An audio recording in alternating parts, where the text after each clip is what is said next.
Како да ја решите задачата од Excel за интерниот испит по информатика за државна матура. На Научи информатика блогот е поставена една ваква задача во Excel. Притиснете овде на линкот Excel и еве ја вежбата. За да можете да ја работите, спуштете ја файл, Download, Microsoft Excel. Јас веќе го имам направено ова. На испитот ќе имате ваква папка, интерен испит, и внатре ќе бидат сите вежби. Еве Excel, практично Excel државна матура. Го отвораме документот и треба да ја решиме оваа задача. Гледате дека се состои од повеќе работни листа. Одиме со првиот работен лист, пресметај. Треба да пресметаме вкупно, ако се дадени количеството и цената. За да пресметаме вкупно, сите формули почнуваат со еднакво, пишуваме еднакво, или може да ја напишеме адресата на ќелијата, или да кликнеме, па еве се добива адресата D2, звездичка на тастатурата пишуваме, кликаме на цената, еве се напиша E2. Притискам Enter. Се пресмета првото вкупно. Можам и да продолжам понатаму вака, но можам и да ја пренесам формулата, ако кликнам на овај резултатот прв што го пресметав, одам на зеленото квадратче со црниот плюс и влечам надолу. Со ова ја пренесувам формулата надолу. И ги пресметавме вкупно. Вкупен приход. За да пресметам вкупен приход, ми треба функцијата сума. Отворам на стрелкава и ја земам. И дури и не морам за првата функција, може само да притиснам на аутосум. Овде ги имам најчесто користените функции. Сума, просек, изброј, преброј, максимум, минимум. Ја земаме сума. Само внимавајте, не мора она што е селектирано, рангот, да одговара на она што сакаме ние да пресметаме. Овде ми треба вкупен приход. Значи, јас ги селектирам сега со белиот плюс сите вкупно и притискам Enter. Просечна цена. За ова ми треба функцијата Average. Ја земам овде Average и ги селектирам со белиот плюс сите цени. Enter. Најголема количина. Функција Max. Ја земам и ги селектирам сите количества, притискам Enter. Колку записи има за јаболка? Сега оваа функција не е во овие најчесто користени. Може да ја најдам или на More Functions, или пак да одам во Formulas, Insert Function. Овде ја имам COUNTIF, тоа е преброј ако функцијата, во Most Recently Used, затоа што имам решавано пред скоро време задача со ваква функција. Кај вас може би ќе ја нема. За да ја најдите на стрелката, одете на All и сега овде во оваа листа се сите функции, сигурно ја има и COUNTIF. Ќе вратам на Most Recently Used, ја земам COUNTIF функцијата, притискам ОК. Прво ми треба рангот. Притискам нова квадратче со црвена стрелка и го селектирам рангот, тоа ми се имињата на сите производи. Притискам Enter. Критериум. Овде е она што сакам да го бројам. Овде ми треба колку записи за јаболка, значи овде пишувам јаболка. При тоа внимавајте да напишите исто како што е во табелата. Значи мала, голема буква, кирилица, латиница, внимавајте да ви се совпаѓа со она што ви е напишано во табелата, за да може точно да ги изброи. Притиснете ОК. Еве ми се изброија дека има 3 записи за јаболка. Еве ги 1, 2, 3 записи. Да заокружиме ова просечна цена на 2 децимали. Кликам десен клик на овај резултат, одам во формат Cells, Number и овде веќе ми е понудено 2 децимали, притискам ОК.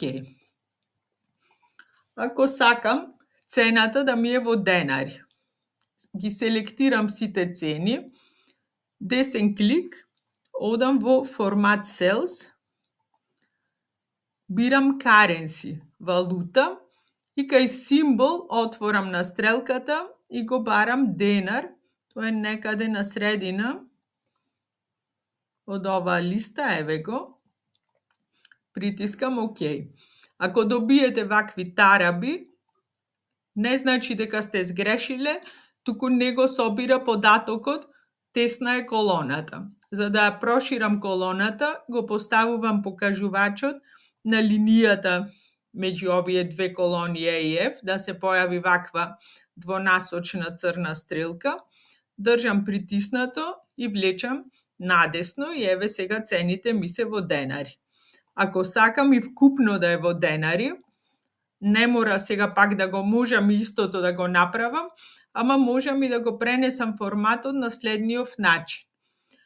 Одам на Home, ја бирам една од овие цени и го земам овај формат Painter четката и со неа сега ги селектирам сите вкупно. Проширувам и еве ги цените во денари. Ако сакам да поставам валидација, тоа значи ограничување какви податоци можат да се внесат во некое поле. Например, количество, сакам да може да се внесуваат само цели броеви поголеми од 0. Ги селектирам количествата и одам овде во дата. Data Validation. Го бирам првото, Data Validation. Менувам од Any Value во Whole Number.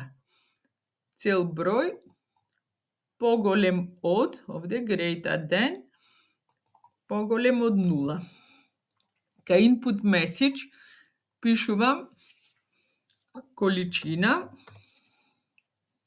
количество, овде внеси го количеството.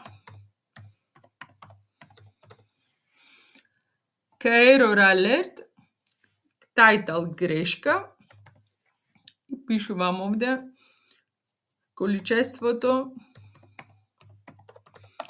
мора да биде цел број поголем од 0. Океј. Гледате, веднаш ми се појави оваа порака. Кога притискам на кое било поле од овие кај што стави валидација, ми се појавува порака. Количество, внеси го количеството. Ако пробам, овде е внесено сега 100. Ако пробам да внесам нешто надвор од рангот, например, -10.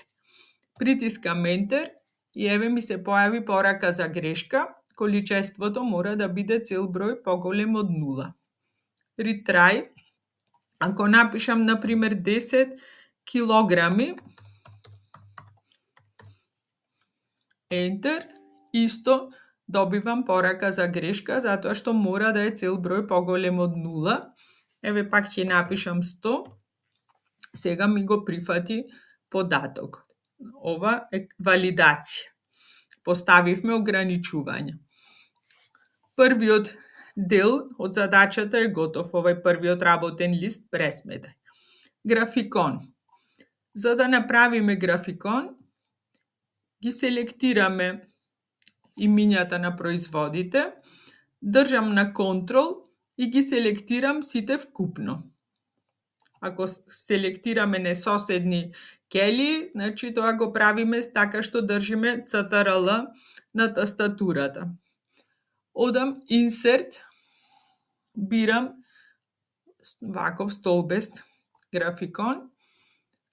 Кај Chart Title ќе напишам продажба на овошје.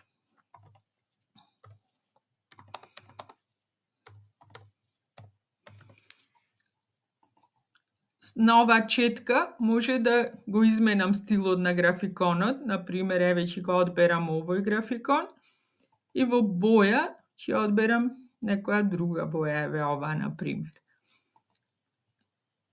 Прашањето овде е кој производ е најпрофитабилен. Гледаме овде дека тоа се портокалите и овде ќе напишам одговор портокали. Вака и го проширувам. Гледате, пред да проширам, прво кликнав настрана за да не ми е активна оваа ќелија и сега проширувам со влечење. Со тоа е готов и вториот работен лист. Сортирање. Сортирај растечки според цена. Значи, кликам на цена, одам во дата и овде имам сорт. А до З, тоа е растечки, З до А е опаѓачки. Еве, притискам А до З и сега се подредени поинаку. Не се, еве кај шифра, ако погледнеме, не се 1, 2, 3, 4, туку 1, па 7, па 4, цели редици одат нагоре или надолу според цената. А цената, гледате, од најмала до најголема. И оваа задача ни е завршена. Сортирај растечки, тоа е направено. Филтрирај. Исто, во дата имаме филтер. Кога ќе притиснам на филтер, ми се појавуваат овие стрелки кај насловите на колоните. Прикажи само банани. Значи, овде кај производ, отворам на стрелката и поставувам текст филтер, овде equals. Можам да напишам банани или можам на ова стрелка да отворам и да го најдам банани. Океј. И еве се скрија сите други производи и останаа само банани. Понатаму имаме пивот табела.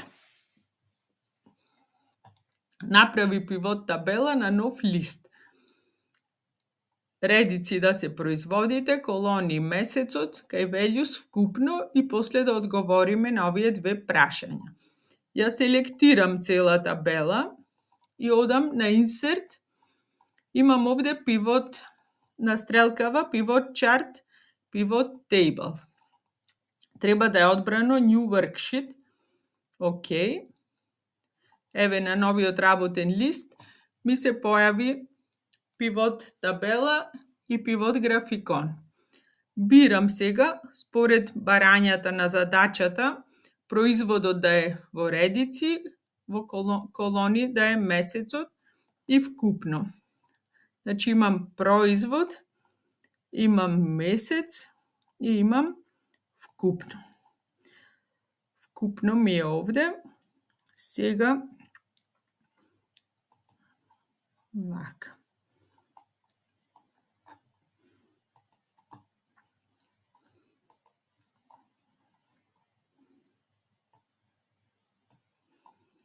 Ја селектирам табелата што ја добив и сега месецот го носам во колони, во редици ми е производот, а вкупното ми е овде values сума од вкупно.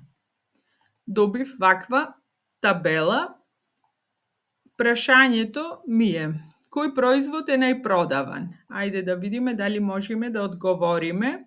Бананите се продале 16.250. Јаболка 14.290, портокали 16.850, значи најпродавани се портокалите. Овде ќе напишеме портокали.